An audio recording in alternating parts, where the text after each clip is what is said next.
नमस्कार दोस्तों। आज बात करेंगे मिक्सचुरेशन सिंकोपी के बारे में। मिक्सचुरेशन सिंकोपी एक ऐसी कंडीशन है जिसमें जब कोई भी व्यक्ति यूरिन करने जाता है, पेशाब करने जाता है तो उसके पहले, उसके दौरान या उसके बाद बेहोश होकर गिर जाता है। कई बार वो लंबे समय तक बेहोश रहता है इसके बाद, कई बार तुरंत होश में आ जाता है। होता ये है कि जब यूरिन करने जाते हैं तो ब्लैडर को कॉन्ट्रैक्शन के लिए सिग्नल मिलते हैं ब्रेन से। उसी दौरान बीपी भी बढ़ता है। शरीर का दूसरा हिस्सा डिटेक्ट करता है बीपी बढ़ा है तो वो दिल की धड़कन डाउन करता है। अचानक से दिल की धड़कन डाउन होने के कारण थोड़ा सा बीपी भी साथ में डाउन होता है और व्यक्ति गिर जाता है।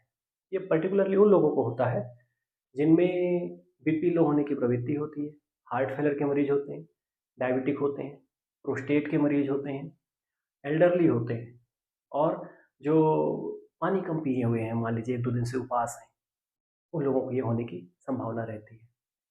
और ठंड के सीज़न में बढ़ जाता है क्योंकि ठंड के सीज़न में आदमी 1-2 रज़ाई ओढ़ के रहता है और उसके कारण ब्लड वेसल डायलेट रहती है और बीपी थोड़ी देर के लो होता है। अब रात को मान लीजिए यूरिन लगी तो रज़ाई हटाई गई और अचानक से खड़े हुए तो थोड़ा-सा हल्का चक्कर आए, यूरिन के समय फिर से प्रक्रिया और बढ़ी और चक्कर आके गिर गए। तो इससे बचाव के लिए क्या करना है हम लोगों को कि सबसे पहले जिनका लो बीपी रहता है वो अलर्ट रहें कि हमको ये हो सकता है। दूसरा, जिनको पहले हो चुका है उनको फिर से होने की संभावना बहुत ज़्यादा रहती है। तीसरा, अगर आपको हल्का भी चक्कर आ रहा है तो तुरंत बैठ जाइए पेशाब करने के लिए, रुके मत रहिए, तुरंत बैठ जाइए वहाँ पर। और सबसे अच्छा है कि बेड में जाने के पहले ही यूरिन करके जाएँ जिससे रात में यूरिन लगे ना। ऐसे ये सवेरे भी हो सकता है, कभी भी हो सकता है, लेकिन पर्टिकुलरली ठंड के सीज़न में रात में होता है इसलिए बार-बार रात की बात आ रही है।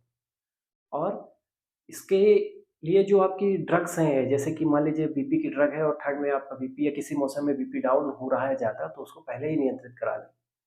दूसरा, कई बार इसको दूसरे कारणों से विभाजित करना, विभक्त करना, अलग करना कठिन हो जाता है। जैसे कि हो सकता है कि मिर्गी के दौरे आए हों उस समय, हो सकता है दिल की धड़कन कम हो गई हो। तो एक बार अगर आप गिरे हैं, तो ज़रूर है कि किसी विशेषज्ञ की सलाह लें और उस सलाह के उपरांत ही आगे की कार्य करें। सामान्यतः ये प्रक्रिया जो ये बीमारी है मिक्सचुरेशन सिंकोपी यानी पेशाब के समय चक्कर आके गिरना, यह एक बिनाइन यानी कि नॉर्मल तरह की बीमारी है, बहुत सीरियस बीमारी नहीं है अनटिल आप गिरने के कारण आपको चोट लग जाए और एक बार होता है और आपको नुकसान नहीं पहुँचा, तो दोबारा इसको प्रिवेंट किया जा सकता है। तो इसे डरने की ज़रूरत नहीं है पर अलर्ट रहने की ज़रूरत ज़रूर है।